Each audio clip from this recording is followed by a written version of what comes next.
Sir EV is not the future. मतलब जितना शायद आपको सुनते हुए बुरा लग रहा है ना, उतना ही मुझे बुरा लग रहा है ये डेटा पढ़ते हुए, फैक्ट्स देखते हुए। बट जो फैक्ट है वो है, और यही ब्यूटी है स्टॉक मार्केट्स की। क्योंकि आप देखोगे इलेक्ट्रिक व्हीकल्स, इसको ऐसा दिखाया गया कि भाई इलेक्ट्रिक व्हीकल्स ये फ्यूचर है। चाहे किसी भी आप ऑटोमोबाइल कंपनी की, मारुति की, टाटा की, महिंद्रा की, ये सब ईवी के बारे में बात कर रहे हैं। Specifically Mahindra and Tata Motors क्या बता रहे हैं, हमारी ये ईवी टारगेट है, हमारी ये ईवी गाड़ी आ रही है, ये हमारे उसमें फोरकास्ट है, और इन्वेस्टर्स यही देख के खुश हो रहे हैं, मी माई सेल्फ इंक्लूडेड। बट अब जब ईवी को कुछ टाइम हो गया है यूज किए हुए, इट्स नॉट अ थिंग कि जो होगा, जो अब हो रहा है हमें दिख रहा है अपने आसपास, फैक्ट से दिखा रहे हैं कि लोगों को ईवी नहीं चाहिए यार। And that is the sad reality. US के शोरूम्स में गाड़ियां स्टॉक्ड अप है ईवी की, नोबडी इज बाइंग। आप देखोगे Mercedes, Audi, Volkswagen, Ford, GM and several other automotive players, इन्होंने अपनी ईवी टारगेट्स को बहुत कम कर लिया है और फोरकास्ट को बहुत ज्यादा पीछे कर लिया। अब इलॉन मस्क बोलते हैं कि देखो 55% गाड़ियां जो ईवी गाड़ियां यूएस में बिकी हैं 21-22 में 55% were Tesla. Elon Musk is himself saying कि we can not expect the same growth. Ford के सीईओ वो खुद बोल रहे हैं कि जो ईवी में स्पाइक मिला था 2021-22 में, वो शायद दोबारा ना है, और ना ही उसको कोई एक्सपेक्ट कर रहा है। आप यूके की बात कर लो तो यूके में जो भी ईवी के स्टॉक्स हैं उनके ज्यादा कोई रिटर्न है ही नहीं। एंड अगर मैं डेटा देखूंगा तो 2022 में only 1.2% cars in Europe were EV, and apparently इस टाइम तो यार बूम था ईवी का जो लोगों के बीच में। अब मुझे पता है क्या सोच रहे हो कि गोयस का मतलब क्या है कि ईवी की जरूरत नहीं है। जरूरत तो देखो है, बिकॉज अगर मैं यूके की बात करूं, यूरोप की बात करूं, कितने स्टेट्स हैं यूएसए में, उनकी बात करूं, उन्होंने ओपनली बोला है कि भाई देखो भाई 2035 के बाद हमारे यहाँ कोई भी पेट्रोल डीजल गाड़ी नहीं बिकेगी, तो ईवी तो चाहिए ना। अब अगर कोई हाइड्रोजन व्हीकल आ जाए या गाड़ियों के अलावा कुछ और ही पब्लिक ट्रांसपोर्टेशन सिस्टम आ जाए, I don't know, may be हो सकता है आ जाए, बट ईवी की जरूरत तो है। अब यहीं पे आपको एक बहुत ही इंटरेस्टिंग ट्रेंड देखने को मिल जाएगा। वो ट्रेंड क्या है? Of hybrid cars. और ये बड़े मजे की बात है जिसको आज हम कवर करने वाले हैं। देखो 3 टाइप की गाड़ियां होती है। पहले आपकी हो गई आपकी आइस इंजन, ठीक है, कंबस्टेबल इंजन। इसमें आपके हो गए टाटा सफारी डीजल, इसमें आपके आ गए XUV 700, इसमें आपके आ गए मर्सिडीज GLA। ये सिर्फ पेट्रोल या डीजल की गाड़ियां। फिर आते हैं ईवी, जो प्योर प्ले ईवीज गाड़ियां आती है, जैसे टिगोर ईवी, जैसे महिंद्रा की XUV 400, जैसे Tata Nexon EV, pure play EV. Ice engine हम जानते हैं, प्योर प्ले ईवीज हम उनको भी समझते हैं। इसके बीच में एक और कैटेगरी आती है जो बहुत लोग शायद नहीं जानते, वो है हाइब्रिड कार्स। हाइब्रिड कार्स क्या होती है? जहां पे आपको जो आइस इंजन होता है, जो कंबस्टेबल इंजन होता है, उसके साथ ही साथ एक बैटरी पैक लगा रहता है, और वो बैटरी पैक आइस इंजन को हेल्प करता है एक्सेट करने में। वो बैटरी पैक बहुत माइलेज को बढ़ा देता है एंड पोल्यूशन एमिशन बहुत ज्यादा कम कर देता है। और इसका सबसे बड़ा एडवांटेज बताऊं क्या है? You don't need to charge it. कुछ चार्जिंग इंफ्रास्ट्रक्चर की जरूरत ही नहीं है, बिकॉज जब आप गाड़ी चला रहे हो एक हाइब्रिड गाड़ी, जब आप हाइब्रिड गाड़ी को ब्रेक करते हो ना, तो आपका जो बैटरी पैक है गाड़ी में लगा है वो ऑटोमेटिकली खुद ही चार्ज होता रहता है। And this is the third category of hybrid cars. इसमें आप देखोगे जापानीज ऑटोमोबाइल मेकर्स भरे में। टयोटा की हाई क्रॉस हाइब्रिड गाड़ी है, राइट। और उसके बाद देखोगे कि ग्रैंड विटारा जो सुजुकी की आई है, that is also hybrid. Honda City hybrid आई है।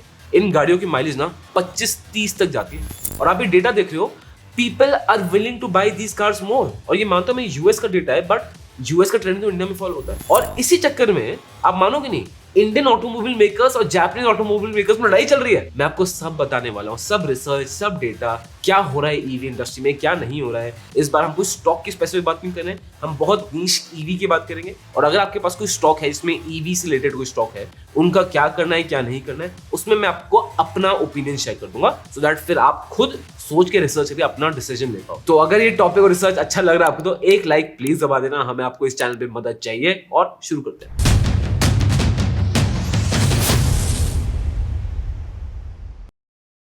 तो एक एक करके सारे पॉइंट्स लेंगे।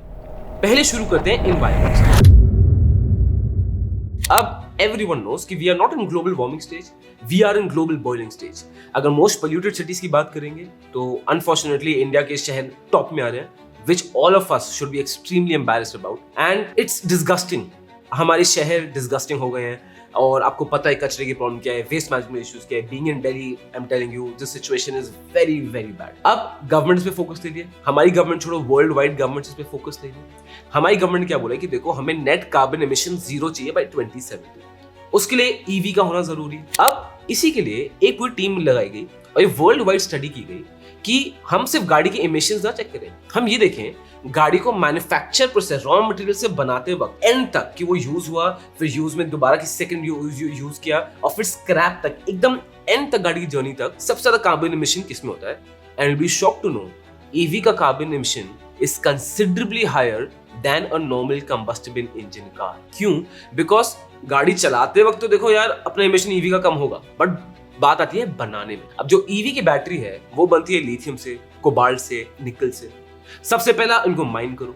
जब आप इनको माइन करते हो इन एलिमेंट्स को, तो फ्लोरा फौना तो वहां खत्म है। जैसे बोलते हैं अर्जेंटीना में सबसे बड़ा लिथियम रिजर्व है 21%। वहां पे ऑलरेडी बहुत नेचुरल डिजास्टर इश्यूज हो रहे हैं, already they are very vulnerable. और जब वहां पे 13 माइंस ऑल खुल रही हैं टू एक्सट्रैक्ट आउट लिथियम, तब यू कांट इवन इमेजिन वहां पे क्या हालत हो चुकी है। Mining is a problem. दूसरी प्रॉब्लम यहाँ पे ईवी में आती है कि जब एक बार एलिमेंट्स आ गए हाथ में मेरे, they have to be heated, मतलब एक्सट्रीम हाई टेम्परेचर्स में। और ये जो हीट जनरेट हो रही है वो फॉसिल फ्यूल से हो रही है। अब कल को आने वाले टाइम में if this heat generated is from renewable energy like solar energy, wind energy, hydro energy या ग्रीन हाइड्रोजन, तो definitely situation would be better. But as of now this is the thing कि EV गाड़ियां का carbon footprint कम है, ऐसा कुछ भी नहीं है। और इसके ऊपर तभी ईवी का इंफ्रास्ट्रक्चर बनेगा, उसमें तो और भी कार्बन फुटप्रिंट आएगा, खुदाई होगी, गड़ेगा, वो पूरा मीटर लगेगा, 50 चीजें होंगी, तो कार्बन एमिशन और भी ज्यादा होगा। तो इसलिए ना अब एनवायरमेंटली भी लोग सेकंड थॉट्स दे रहे हैं कि इस EV actually is the solution for environment. अब आ जाते हैं गवर्नमेंट के ऊपर। अब एनवायरमेंट कैसे आपको पता है, पेरिस एग्रीमेंट हुआ, बहुत सारी चीजें हुई, G20 समिट जैसे इवेंट्स हुए, गवर्नमेंट्स पे प्रेशर आता है। तो अब इंटरनेशनल स्टेज पे भी, जियोपॉलिटिकल रीजंस में भी ना, गवर्नमेंट नीड टू शो कि यार देखो हम कुछ कर रहे हैं। तो ओवरऑल बहुत सारी गवर्नमेंट्स में जो मुझे लगता है अंडर प्रेशर ईवी के एग्जाम्पशन दे दिया, ये कर दिया, वो कर दिया, बहुत एग्जाम्पशन दिए to promote electric vehicle.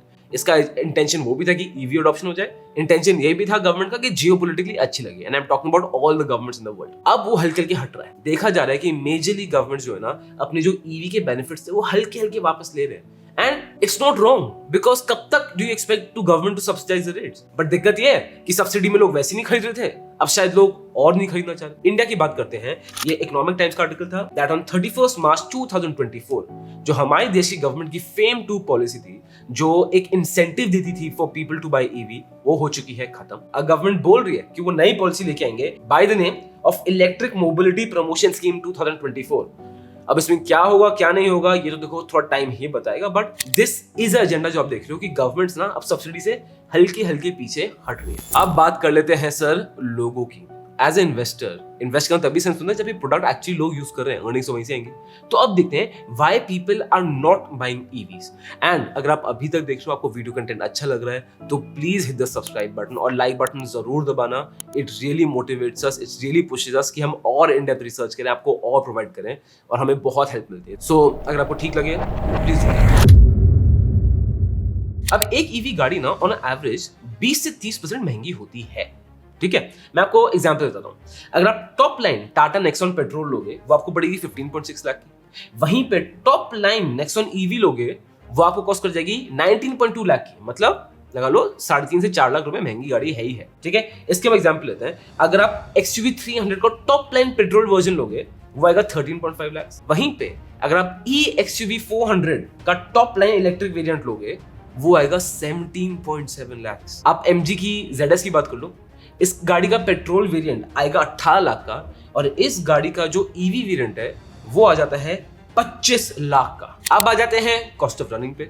For a petrol car cost of running is set to be 7 to 8 rupees a kilometre on average, और वही चीज for EV is set to be 1 to 1.5 rupees. अब इसको एक एग्जांपल से थोड़ा और समझते हैं। सपोज मेरी गाड़ी है ना, मैं चलाता हूं महीने में 15,000 किलोमीटर, मेरी गाड़ी मुझे एवरेज दे रही है 12 रुपए का, पेट्रोल मैं लगा रहा हूँ 97 रुपीज का। अब इस हिसाब से हर महीने मेरा पेट्रोल का खर्चा कितना है 12,000, और यही चीज अगर मैं ईवी लूंगा तो हर महीने मेरा ईवी का खर्चा कितना है सिर्फ 2300।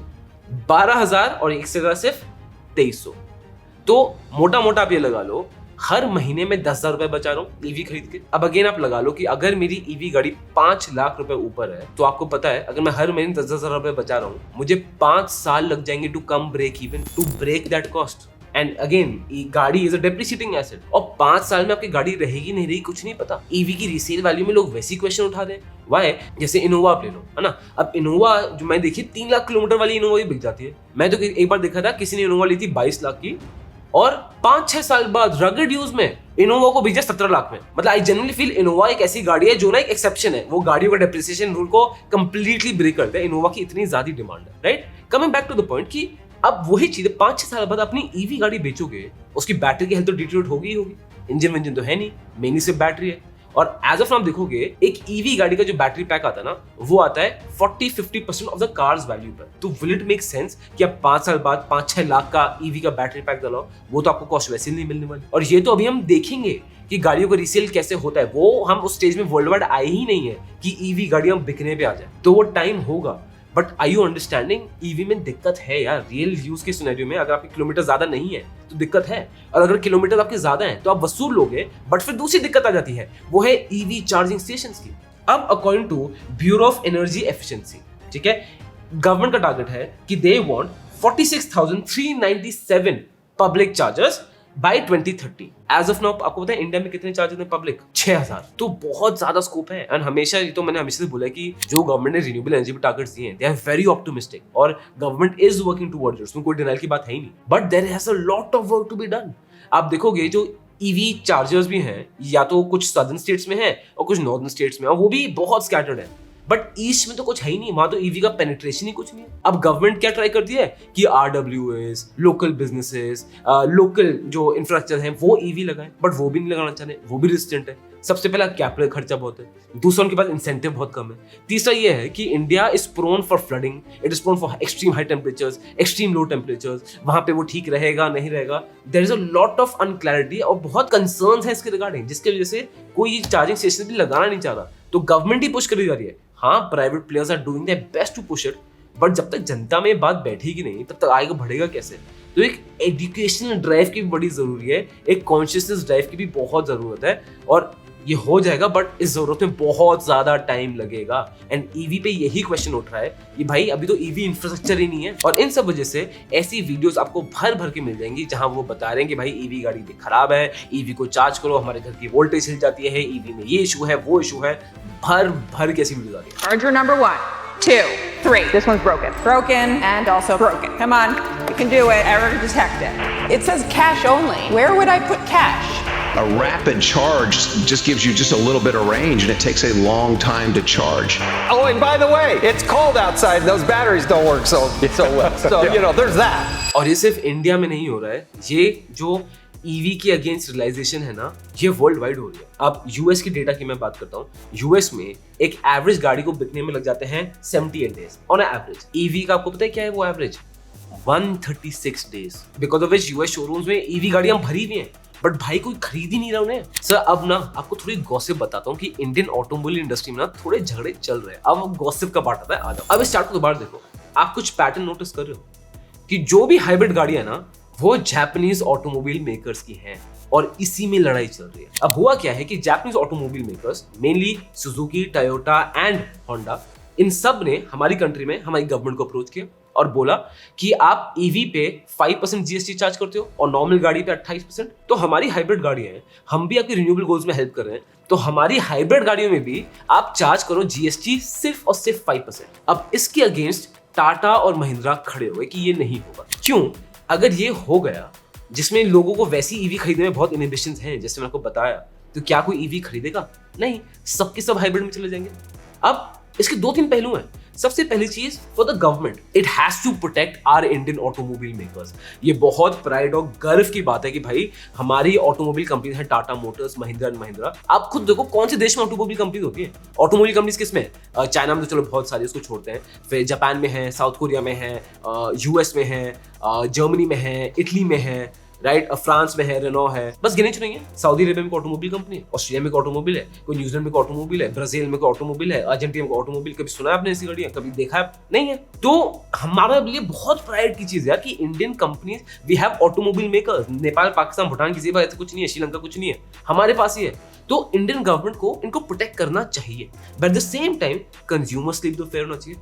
अब जापानीज ऑटोमोबाइल मेकर्स ये बोल रहे हैं कि सर देखो ईवी चार्जिंग स्टेशन वैसे ही रेडी नहीं है, इंडिया में भी वैसी प्रॉब्लम है, तो लोग तो ये यूज करें, प्रैक्टिकल सॉल्यूशन। और वर्ल्ड वाइड भी डेटा दिखा रहे हैं जो मैं आपको वीडियो की स्टार्ट में दिखाया था। And government is acknowledging that, but इसके अगेंस्ट हैवी लॉबिंग चल रही है। और लेटेस्ट न्यूज में सुन रहा था कि होंडाई ने भी ना अब महिंद्रा और टाटा मोटर्स की साइड ले लिया, वो भी ईवी गाड़ियां निकाल रहे हैं। अब इसका सोल्यूशन क्या होगा वो तो देखो चलो वक्त ही बताएगा, बट ये गॉसिप है जो आपको पता होना चाहिए कि हो क्या रहा है। तो इस डेटा के बाद आप ईवी खरीदना चाहते हो नहीं खरीदना चाहते हो, दैट इज योर डिसीजन। अब आ जाता है दूसरा डिसीजन की कि अगर आपने किसी स्टॉक में इन्वेस्ट कर रखा है ईवी को मद्देनजर रखते हुए, अब उसका क्या करें sir?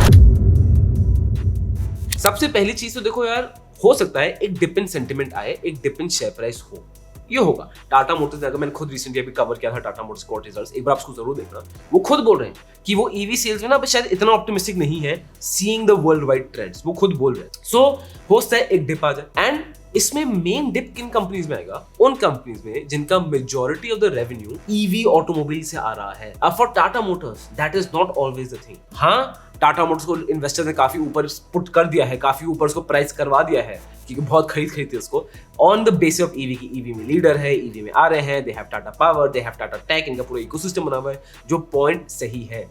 But at the same time Tata Motors itself is profitable, उनकी पैसेंजर व्हीकल्स अच्छी हैं। सो टाटा मोटर्स मेरे हिसाब से वो long term investment is still not that bad, आप उसको होल्ड कर सकते हो। बट हाँ, एक डिप तो आएगा बिकॉज ईवी का सेंटिमेंट स्ट्रॉन्ग नहीं। अब बात करते हैं टाटा टेक की। अब टाटा टेक्नोलॉजी में आप देखोगे ये ग्राफ खत्म हो गया भाई, बिकॉज टाटा टेक्नोलॉजीज का मेजॉरिटी ऑफ द रेवेन्यू ना ऑटोमोबाइल सेक्शन से आ रहा है, और मेजॉरिटी इनका ऑटोमोबाइल में भी ईवी से आ रहा है, नए सॉफ्टवेयर से आ रहा है, नए ओएस से आ रहा है। टाटा उसमें बहुत काम कर रहा है, तो उसमें इशू आ रहा है, जिसमें थोड़ा बहुत टाटा एलेक्सी भी काम करता है ईवी के सेमीकंडक्टर्स बनाने के लिए, जो जापानीज कंपनी रेनेसांस से टाइप हुआ था, उसके लिए चक्कर में टाटा एलेक्सी थोड़ा नीचे आ रहा है। बट लॉन्ग टर्म में आप देखोगे सर अभी भी तगड़े हैं।